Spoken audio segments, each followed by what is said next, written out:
ನಮಸ್ಕಾರ ಬಾಸ್, ಎಲ್ಲರಿಗೂ welcome back to Sagath stories top 5 cricketing ಅಪ್ಡೇಟ್ಸ್ಗೆ ಸ್ವಾಗತ.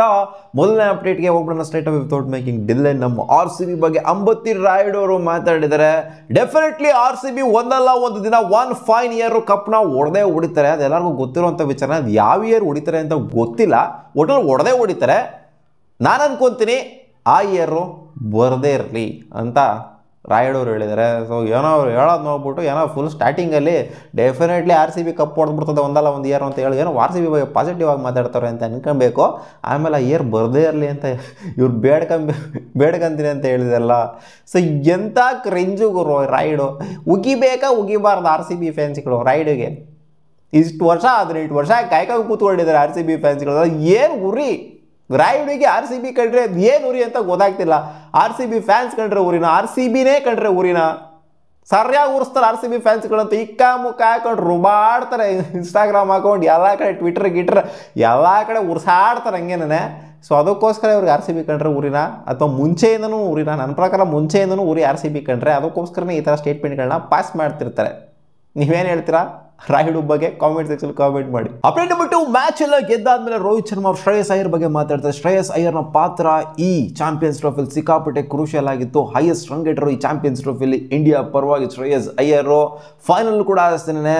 ನೆನ್ನೆ ಮ್ಯಾಚಲ್ಲಿ ರೋಹಿತ್ ಶರ್ಮಾ ಅವರು ವಿಕೆಟ್ನ ಕಳ್ಕೊಂಡಾದ್ಮೇಲೆ ಇಲ್ಲಿ ಅಕ್ಷರ್ ಪಟೇಲ್ ಜೊತೆಗೆ ಪಾರ್ಟ್ನರ್ಶಿಪ್ ಬಿಲ್ಡ್ ಮಾಡಬೇಕಾಗಿತ್ತು. ಸ್ಲೋ ಆಗಿ ಬಿಲ್ಡ್ ಮಾಡಿದ್ರು ಕೂಡ ಆ ಒಂದು ಟೈಮಲ್ಲಿ ಪಾರ್ಟ್ನರ್ಶಿಪ್ನ ಬಿಲ್ಡ್ ಮಾಡೋವಂಥ ಅವಶ್ಯಕತೆ ಸಿಕ್ಕಾಪಟ್ಟೆ ಇತ್ತು. ಅಲ್ಲೇನೋ ವಿಕೆಟ್ಸ್ಗಳು ಬಿದ್ದಿತ್ತು ಅಂತಂದರೆ ಮ್ಯಾಚು ಟರ್ನ್ ಅರೌಂಡ್ ಆಗಿರ್ತಿತ್ತೇನೋ.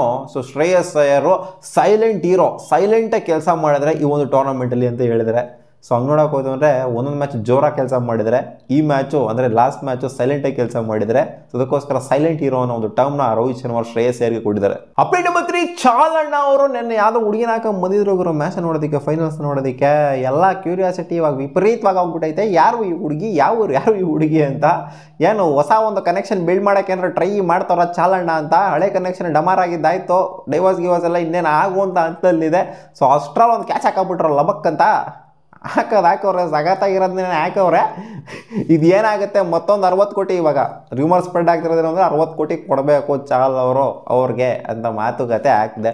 ಮತ್ತೊಂದು 60 ಕೋಟಿ ಕಾಸ್ಟ್ಲಿ ಆಗದೆ ಇರಲಿ ಅಂತ ನಾವು ಕೇಳ್ಕೊಂತೀವಿ. ಇದಕ್ಕೇನಾರು ಕ್ಯಾಚ್ ಗೀಚ್ ಏನಾರು ಹಾಕೋಕ್ಕೆ ಟ್ರೈ ಮಾಡ್ತಾರೆ ಚಾಲಣ್ಣ ಅಂತಂದರೆ, ಅಥವಾ ಅವರೇ ಏನಾರು ಕ್ಯಾಚ್ ಹಾಕೋಕೆ ಏನಾರು ಟ್ರೈ ಮಾಡ್ತಾರ ಗೊತ್ತಿಲ್ಲ. ನಮಗೇನಕ್ಕೆ ಬೇರೆಯವ್ರ ಮೇಟ್ರು ಅನ್ಕೊಂಡು ಸುಮ್ಮನೆ ಇರಬೇಕಷ್ಟೇ. ಅಪ್ಡೇಟ್ ನಂಬರ್ 4, ಮ್ಯಾಚ್ಗಿನ ಮುಂಚೆ, ಫೈನಲ್ಸ್ಗಿನ ಮುಂಚೆ ನ್ಯೂಜಿಲ್ಯಾಂಡ್ಗೆ ಅಡ್ವಾಂಟೇಜ್ ಇಲ್ಲ, ಇವರಿಗೆ ಅಡ್ವಾಂಟೇಜ್ ಇದೆ, ಸೈಕಲಾಜಿಕಲ್ ಅಡ್ವಾಂಟೇಜ್ ಇಂಡಿಯಾಗೆ ಇದೆ ಅಂತ ಒಂದು ಕ್ವಶನ್ ಕೇಳ್ತಾರೆ ಗೌತಮ್ ಗಂಭೀರ್ ಅವ್ರಿಗೆ. ಗ್ರೋ ಅಪ್ ಆಗ್ರ ಸ್ವಲ್ಪ, ಯಾಕ್ರ ಹಿಂಗೆ ಮಾತಾಡ್ತೀರಾ? ಒಂದು ಕ್ವಾಲಿಟಿ ಟೀಮ್ ಅಂತಂದರೆ ಯಾವುದೇ ವೆನ್ಯೂಲಾದರೂ ಯಾವುದೇ ವೆನ್ಯೂ ಕೊಟ್ಟರು ಕೂಡ ಹೊಡೆಯೋದಕ್ಕೆ ರೆಡಿಯಾಗಿರಬೇಕು. ಅದು ಕ್ವಾಲಿಟಿ ಟೀಮ್ ಅಂತ ಅನ್ಸ್ಕೊಳುತ್ತೆ, ಅದು ಚಾಂಪಿಯನ್ ಟೀಮ್ ಅಂತ ಅನ್ಸ್ಕೊಳುತ್ತೆ. ಇಲ್ಲಿ ಅಡ್ವಾಂಟೇಜ್ ಇದೆ, ಬದನೆಕಾಯಿ ಇದೆ, ಮಣ್ಣಿದೆ, ಮಸಿ ಇದೆ ಅಂತೆಲ್ಲ ರೀಸನ್ ಕೊಡುವಂಥ ಟೀಮ್ಗಳಿಗೆ ಏನು ಹೇಳೋಣ?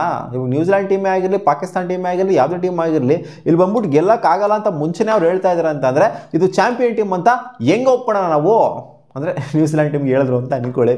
ಗ್ರೋ ಅಪ್ ಆಗಿ ಯೋಚನೆ ಮಾಡಿ. ಯಾಕೆ ಒಂದು ಮ್ಯಾಚ್ ಆಡಿಲ್ವ? ಅವ್ರೂ ಆಡಿದ್ರು ಒಂದು ಮ್ಯಾಚಲ್ಲಿ.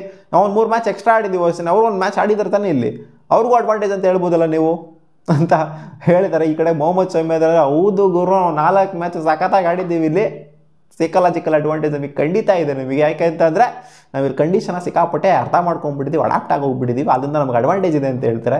ಈ ಕಡೆ ಇವ್ರು ನೋಡಿ ಅಡ್ವಾಂಟೇಜ್ ಅಂತ ಹೇಳಿದ್ರೆ, ಅವ್ರು ನೋಡ್ರೆ ಅಡ್ವಾಂಟೇಜ್ ಏನಿಲ್ಲ, ಬದನೆಕಾಯಿ ಎಲ್ಲ ಬಂದ್ಬಿಟ್ಟು ಹೆಂಗಿದ್ರು ಆಡಬೇಕು ಅಂತ ಹೇಳಿದ್ರೆ ಗ್ರೋ ಅಪ್ ಆಗಿ ಯೋಚನೆ ಮಾಡ್ರಿ ಅಂತ ಹೇಳಿದರೆ ಎಲ್ಲರಿಗೂ ಗೊತ್ತಿರೋ ಹಾಗೆ ಸೈಕಲಾಜಿಕಲ್ ಅಡ್ವಾಂಟೇಜ್ ಅಂತೂ ಖಂಡಿತ ಇತ್ತು. ಬಟ್ ನ್ಯೂಜಿಲ್ಯಾಂಡ್ ಹೊಡಿಯೋಕ್ಕಾಗ್ತಿಲ್ವ ಇಂಡಿಯಾಗೆ?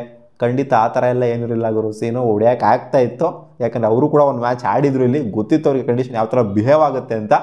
ಬಟ್ ಆದರೂ ಕೂಡ ಹೊಡೆಯೋಕ್ಕಾಗಿಲ್ಲ. ಅಪ್ಡೇಟ್ ನಂಬರ್ 5, ನಿನ್ನೆ ಟೂರ್ನಮೆಂಟ್ನ ಗೆಲ್ಲೋದ್ರ ಜೊತೆಗೆ ನಮಗೆ ಏನೇನು ಮಾಡಬೇಕು ಅನ್ನೋದೆಲ್ಲ ಮರ್ತೋಗ್ಬಿಡ್ತು. ನಮಗೆ ಟ್ರೋಫಿ ಸಿಕ್ತು ಕೈಯಲ್ಲಿ, ಅವನ ಅಜ್ಜಿ ಹಾಕೊಂಡು ವೈಟ್ ಬ್ಲೇಸರ್ ಹಾಕೊಂಡು ಮತ್ತೆ ಚಾಂಪಿಯನ್ಸ್ ಅನ್ನೋ ಬೋರ್ಡ್ ಮುಂದೆ ಬಂದು ನಿಂತ್ಕೊತಾ ಇದ್ದಂಗೆ ಎಲ್ಲ ಮರ್ತೋಗ್ಬಿಡ್ತು. ಯಾರು ಏನೇನು ಅವಾರ್ಡ್ ಬಂದೈತೆ ಅಂತ ನೆನೆ. ಈ ಕಡೆ ಪಾಪ Rachin Ravindra player of the tournament ಆಗಿದ್ದಾರೆ, ಅದೆಲ್ಲ ಮರ್ತೇ ಹೋಯ್ತು, ಸೈಡ್ಗೆ ಹೊರಟೋಗ್ಬಿಡ್ತು. ಇದೇ ರೀತಿ ವಿರಾಟ್ ಕೊಹ್ಲಿಗೂ ಕೂಡ ಪ್ಲೇಯರ್ ಆಫ್ ದ ಟೂರ್ನಮೆಂಟ್ ಬಂದು 2023 ವರ್ಲ್ಡ್ ಕಪ್ಪಲ್ಲಿ ಅದೆಲ್ಲ ಒಂಥರ ಸೈಡ್ ಲೈನ್ ಆಗೋಗ್ಬಿಟ್ಟಿತ್ತು. ಯಾಕಂದರೆ ಚಾಂಪಿಯನ್ಸ್ ಟ್ರೋಫಿನೇ ಆಗಿರಲಿ, ವರ್ಲ್ಡ್ ಕಪ್ಪೇ ಆಗಿರಲಿ, ವರ್ಲ್ಡ್ ಕಪ್ ಗೆದ್ದಂಥವ್ರು, ಚಾಂಪಿಯನ್ಸ್ ಟ್ರೋಫಿ ಗೆದ್ದಂಥವ್ರೆ ಆ ಟೈಮಲ್ಲಿ ರೆಕಗ್ನೈಸ್ ಆಗುವಂಥದ್ದು. ಪಾಪ Rachin Ravindra player of the tournament ಆದಂಥವ್ರು, ಹೈಯೆಸ್ಟ್ ನಂಬರ್ ಆಫ್ ರನ್ಸ್ನ ಈ ಟೂರ್ನಮೆಂಟಲ್ಲಿ ಹೊಡೆದಿರುವಂಥವ್ರು. ಸೊ ರೆಸ್ಪೆಕ್ಟ್ ಕೊಡಲೇಬೇಕು ರಚಿನ್ ರವೀಂದ್ರಾಗೆ. ಬೇಗ ಔಟ್ ಆಗಿರೋದಕ್ಕೆ ನಮ್ಮ ಇಂಡಿಯಾ ಮೇಲೆ. ಸಿಗೋಣ ಮುಂದಿನ ವಿಡಿಯೋದಲ್ಲಿ ಗಾಯ್ಸ್. ಇಷ್ಟ ಆಗಿದ್ದು ಟಾಪ್ 5 ಕ್ರಿಕೆಟಿಂಗ್ ಅಪ್ಡೇಟ್ಸ್. ನಿಮ್ಗೆ ವಿಡಿಯೋ ಇಷ್ಟ ಆಗಿತ್ತು ಅನ್ನೋದನ್ನ ಲೈಕ್ ಮಾಡಿ, ನಮ್ಮ ಯೂಟ್ಯೂಬ್ ಚಾನಲ್ ಸಬ್ಸ್ಕ್ರೈಬ್ ಆಗಿಲ್ಲ, ಸಬ್ಸ್ಕ್ರೈಬ್ ಕೂಡ ಆಗಬಹುದು.